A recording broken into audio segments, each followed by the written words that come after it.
So Donald Trump and Elon Musk have revealed their plans to enrich themselves with the US presidency. That's the subject of today's video, and check out Trump talking about the gold in Fort Knox. And the question I pose to you is, what do you think he's planning? Have a listen. We have found hundreds of billions of dollars of fraud so far, and we've just started. We're actually going to Fort Knox to see if the gold is there, because maybe somebody stole the gold. Tons of gold. So I think it was actually, there was a lot of genius in sending it. We're trying to find out if people are working. And so we're sending a letter to people, please tell us what you did last week. If people don't respond, it's very possible that there is no such person or they're not working. So who stole the gold? Who could it possibly be? This is what I think is going to happen is Musk and Trump show up at the Fort Knox. They'll pretend that there is no gold there, and the gold will magically disappear to all of their friends. So we'll see how that plays out. On top of that, you can see he's talking about the email. He's already claiming that, I guess, we're paying people that don't exist or something like that. Have a listen to more to this, and this is what it refers to if you guys have been following the channel. Musk sent out an email saying, hey, tell me 5 things you've done last week. It went out to all federal employees. And they were threatening, essentially, now it was interesting, it was on social media, but not in his email, but threatening to fire people if they don't respond. And then Trump seems to reiterate that. But have a listen to this. Could benefit from more streamlined communications. There was that email telling employees to give 5 things that they've done last week. Agency heads then told people to ignore it. You're talking about the last email that was sent where he wanted to know what you did this week. You know why he wanted that, by the way? I thought it was great. Because we have people that don't show up to work and nobody even knows if they work for the government. So by asking the question, tell us what you did this week, what he's doing is saying, are you actually working? And then if you don't answer, like you're sort of semi-fired or you're fired, because a lot of people are not answering because they don't even exist. They're trying to find, that's how badly various parts of our government were run by, and especially by this last group. So what they're doing is they're trying to find out who's working for the government.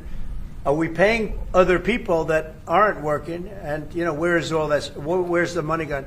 So Musk was actually tweeting out this video. He says, great president, real Donald Trump. And Trump seems to imply that if you don't respond to this thing, you're either fired or semi-fired, which is frankly nuts.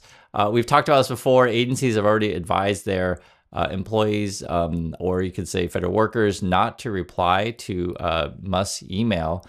There's all sorts of issues involved with this. What if someone's on vacation? What if they don't have access to this stuff? What if their material is classified? What if any number of things that were like, don't respond to Musk's email? It's odd too, when you get the email, it'll appear to be from a third party. There's just multiple issues with this. And again, I think it was the FBI, the Department of Defense, Homeland Security, like several agencies already said don't respond, and then Trump seems to be going against his own agencies. This whole thing is so bizarre. And on top of that, I thought this was kind of funny. This is a cartoon that sort of captures our clown world that we're in right now. The cartoon says, Elon Musk says I have to justify my job, then forward his email to 10 federal employees or I'll have bad luck. That's exactly what it is. And I think next, you know, you're going to get this email that Musk is like, oh, you're related to some sort of prince, you know, somewhere in Africa. Don't think it's not going to happen. I mean, it's sort of what it feels like right now. On top of that, you got Trump's people sort of saying that you should dedicate your life and work to Trump. Have a listen to this. I have no problem with the employees here saying, what did you do last week? And if you can't come up with 5 things that you did, you know, maybe you shouldn't be employed here. So again, this is an easy task. It happens in the private sector all the time. And so I wanted our employees to actually engage and talk about what they did. And I think this whole movement, Bill, is potentially going to make people go, I'm going to come to work earlier. I'm going to stay later. I'm going to look at what Donald Trump wants me to accomplish because he won the election. And I'm going to fight and work to make sure I help him accomplish that because I'm a public servant. I don't work for a party or a union or a think tank. I actually work for the president. And again, I think this goes to that point. Just tell us what you do. So it's like, hey, you should work overtime because you want to serve the president. I don't know, guys. I always wonder what these kind of people do. They really believe the words coming out of their mouth. Who knows? You can ask them. I'm just showing you what they're saying. But this is the clown world that we're in. And on top of whether or not what's going on with the gold thing, we have some more plans on how they're going to get rich. So this is what's up. Trump was actually revealing that I guess they're cutting some sort of deal with Russia. They're calling this economic development. Now, what's interesting is that for people who love Trump and Musk, they always say when you bring this stuff up, there's like Russia, Russia, Russia, Russia, Russia. You're just making this stuff up. Blah, blah, blah. That's how they talk. Even though this is like Trump himself talking about Russia. And the kind of funny thing about this stuff is, maybe when you show Trump's own words, the people that say, oh, well, Trump's a great business person. We should get rich off of Russia and we should take all the minerals from Ukraine. Oh, what a great idea.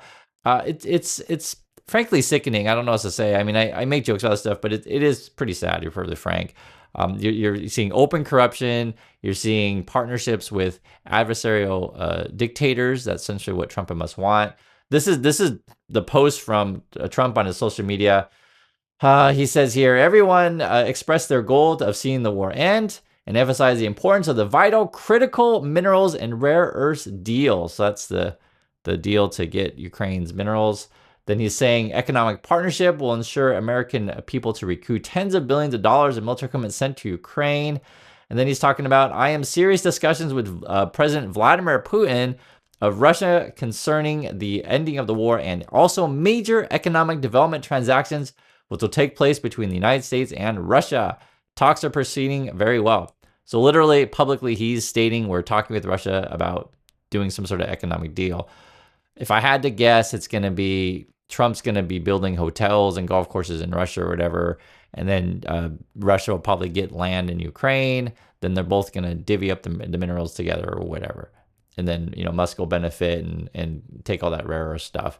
There's lithium and any sort of other things that are there that are needed. And I'm just telling you what Trump is saying. And there was even a thing today where the USA sided with Russia at the UN against other countries regarding the resolution in Ukraine. It's just, can it not get any more obvious that Trump's working with Russia and not in a way that benefits regular people? But I get it. If you love Trump and Musk, you can't read. So I'm a little bit mean here, but it's right there in front of your face. And I just all I have to do is show you. I know that guys, I really know. I saw it. I know there's a rumor out there that what was Trump's code name was Krasnov, whether or not he's a Russian agent. I don't know. I read the report thing. I didn't mention it on the channel before just because it only came from one source. I don't know. And that's how you verify things. Like you get it from multiple sources. How strong is the evidence? I'll just say I don't know, but from what I can see with my own eyes happening today, it's clear that Trump is making some sort of deal with Russia to get himself rich. I mean, that's obvious. And then you see Musk on his platform tweets out nonstop nonsense. And I'll just show you an example of it. So this thing is like a couple accounts that he interacts with. Wall Street Mav is one account he does with. This Peter St. Onge PhD dude, he's actually pretty interesting. It's essentially government propaganda. It just makes stuff up. And they're claiming here that everybody loves Doge. That's the text from there. And have a listen to the video and watch it. Department of Government Efficiency is rising in the polls with all-important swing voters. This despite left-wing media attacking Doge's anti-corruption crusade with everything they've got, and yet Doge is getting more popular among the American people, while Donald Trump is running about 10 points more popular than last time around, in case media wonders if they've lost their power to hypnotize the voters. In a recent video, I mentioned a December CBS poll that... So this guy's trying to make the case, oh my God, Americans support Doge, etc. And it's weird because when you read the thing, it just says, they're talking about Axios. This is just 5 hours ago. So I found the most recent Axios article. I have it right here. This is February 23rd, 2025. And the headline is, Musk and Doge underwater with some voters in recent polling. It's like exact opposite what they're saying in the video. I'm just like, wait, who are these people? But remember, their audience is either bots or easy people that are easily fooled. And so I just show you guys what's there, and I let you make up your own mind. So this is what it says. It says majorities of Americans disapprove of Elon Musk and his Department of Government Efficiency, which is completely opposite of what they're telling you in that stupid video from that stupid guy, the stupid PhD dude. I don't know. It's so obvious right here. I'll give you some of the numbers. It's okay. It says President Trump's approval ratings also took a slight hit in recent polling data after initial numbers were some of the highest of his political career, though weaker than other modern presidents. So it's true, right? His numbers are higher than last time, but still weaker than prior people. Here's some examples of some of the numbers. Washington Post poll, February 13th to 18th. They say a net 34% of respondents said they approved of how Musk was handling his job. So 34% approve of Musk, 49% disapprove of Musk, and 14% not sure. Okay. Then you can divide it by party. 6% approve of Musk. That's Democrats. 70% of Republicans approve of Musk. I guess that's of Republicans. That's pretty interesting. So there's definitely a divide there. So, but I mean, I'm just showing you guys what it says. So I guess in this regard, maybe he's just saying, hey guys, Republicans really like Musk. Maybe that's what they're trying to say.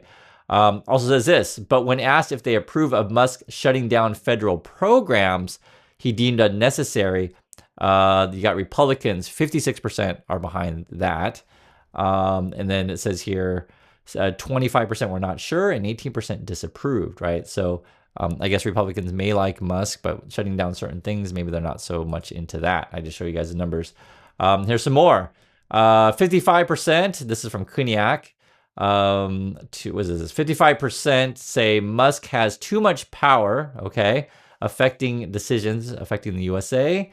36% say just the right amount of power. I mean, all these numbers basically say people don't like Musk. You can see it in the numbers. Pew Research, what do they say? Americans had more negative, that's 54%. Americans have more negative than positive views of Musk. So here it's positive views is 42% of Musk, 54% negative, and I guess that's part of the Doge stuff. And then the Emerson one, which I showed you guys before, 45% disapprove of Musk, 41% approve, 14% neutral. I mean, it's all obvious when you read these things. And plus, if you just see what they're doing, it's hard to say like, oh yes, I really want to fire all of my fellow citizens. And so it's strange that anyone would say that. You know what I'm saying? On top of that, you're getting more information out of Chinese hacking. And there's been real questions on the security of Musk and his data. So I question it. And anyone who's been following, you'll know he's got this team of hackers. And then on top of that, you got this.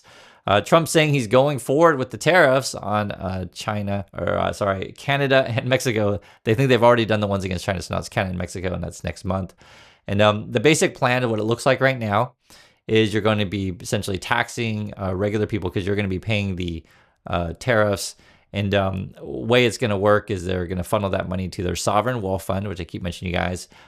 He did that with the executive order. Then that sovereign wealth fund money will go to either Musk and his stupid projects to go to Mars or whatever he wants to do, maybe subsidize Tesla or SpaceX or whatever. May go to other deals and projects they want to do, being crypto or AI. And that's what we're looking at. Deals with Russia to get rich, maybe steal the gold, and put tariffs on you to tax you to fund their pet projects. And that's what's up. And I showed you the data, and I want to hear your thoughts. So thanks for watching, everyone, and I'll catch you on the next video.